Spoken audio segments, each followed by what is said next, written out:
परिचय। रात में आपकी मां ने आपसे दूध की बोतल को फ्रिज में रखने को कहा, लेकिन आप उसे रखना भूल गए।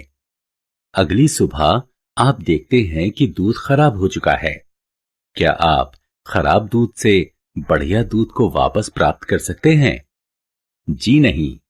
तो आइए ऐसे ही परिवर्तनों के बारे में इस पाठ में जानें। उद्देश्य।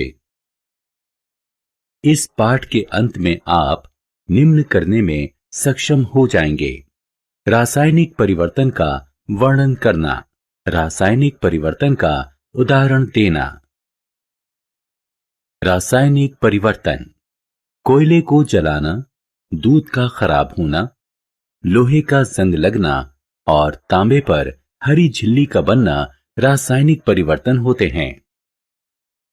रासायनिक परिवर्तन की विशेषताएं। आपने अपनी मां को आटे की लोइयों से पूड़ी बनाते जरूर देखा होगा। क्या आप पूड़ी से लोई वापस प्राप्त कर सकते हैं? नहीं। यह रासायनिक परिवर्तन किसी भौतिक साधन से उत्क्रमित नहीं किया जा सकता। रासायनिक परिवर्तन के उदाहरण। बच्चों, आप अपने दैनिक जीवन में बहुत से रासायनिक परिवर्तन देख सकते हैं। क्या आपने लोहे के गेट या पार्क में पड़ी लोहे की बेंच पर भूरे रंग की झिल्ली देखी है? इस भूरी झिल्ली को जंग कहते हैं और इस प्रक्रम को जंग लगना कहते हैं। इस जंग का रासायनिक नाम है आयरन ऑक्साइड। जंग से बचाव। जंग धीरे धीरे लोहे से बनी धातुओं को खत्म कर देता है। आपने देखा होगा कि खिड़की या बालकनी में लगी लोहे की जाली में रंग लगा होता है। ये लोहे को जंग लगने से बचाता है। अतः हम लोहे को नम ऑक्सीजन या पानी के संपर्क से बचाकर जंग लगने से बचा सकते हैं। रंगाई, ग्रीस और तेल लगाना।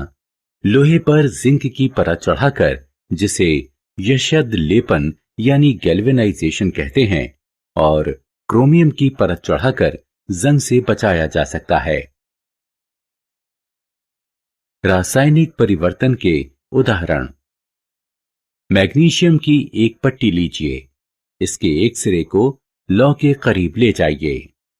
यह एक विलक्षण सफेद रोशनी के साथ जलता है और भुरभुरी राख यानी मैग्नीशियम ऑक्साइड शेष बच जाती है। इस राख का गुण मैग्नीशियम से भिन्न होता है। अतः मैग्नीशियम का जलना एक रासायनिक परिवर्तन है। रासायनिक परिवर्तन के उदाहरण। जब मैग्नीशियम ऑक्साइड का जल में विलय होता है तो मैग्नीशियम हाइड्रोक्साइड प्राप्त होता है, जो लाल लिटमस को नीला कर देता है। इससे पता चलता है कि मैग्नीशियम हाइड्रोक्साइड की प्रकृति क्षारकीय होती है।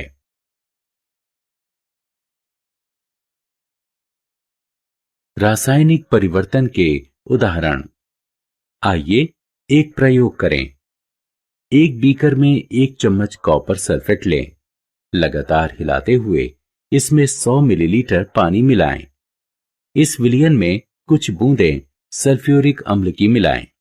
आपको नीले रंग का एक विलयन मिलेगा। इसमें लोहे की एक कील डालें। कुछ समय बाद विलयन का रंग हरा हो जाएगा और लोहे की कील पर भूरे रंग की एक परत चढ़ जाएगी।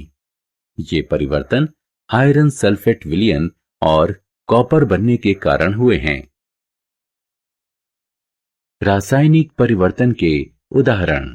छात्रों, सिरका और बेकिंग सोडा हमारे रसोई में आसानी से प्राप्त हो जाते हैं। एक प्याले में थोड़ा सा सिरका लीजिए। इसमें 1 चुटकी बेकिंग सोडा मिलाइए। आप फुसफुसाहट की आवाज सुनेंगे और इससे बुलबुले बाहर आते देखेंगे। इससे उत्पन्न हुई गैस कार्बन डाइऑक्साइड है।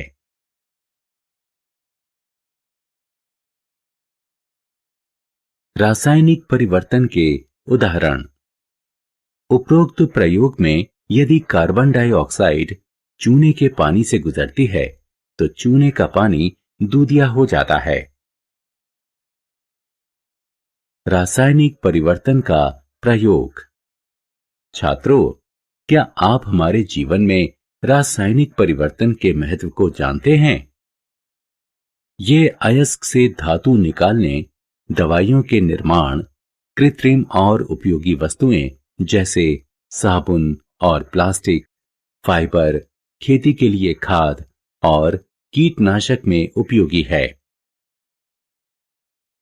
सारांश। आइए हमने जो कुछ सीखा है उसे संक्षेप में दोहराएं। रासायनिक परिवर्तन के दौरान नया पदार्थ बनता है जिसके गुण मूल पदार्थ से सर्वथा भिन्न होते हैं। लोहे का जंग लगना ऑक्सीजन और जल की उपस्थिति में होता है। जंग का रासायनिक नाम हाइड्रेटेड आयरन ऑक्साइड है। मैग्नीशियम ऑक्साइड का जल में विलय होने पर मैग्नीशियम हाइड्रोक्साइड का निर्माण होता है, जिसकी प्रकृति क्षारकीय होती है। कार्बन डाइऑक्साइड चूने के पानी को दूधिया कर देता है। रासायनिक परिवर्तन दवाइयों, साबुन, खाद, कृत्रिम पदार्थ के निर्माण, अयस्क से धातु निकालने इत्यादि में उपयोगी होते हैं।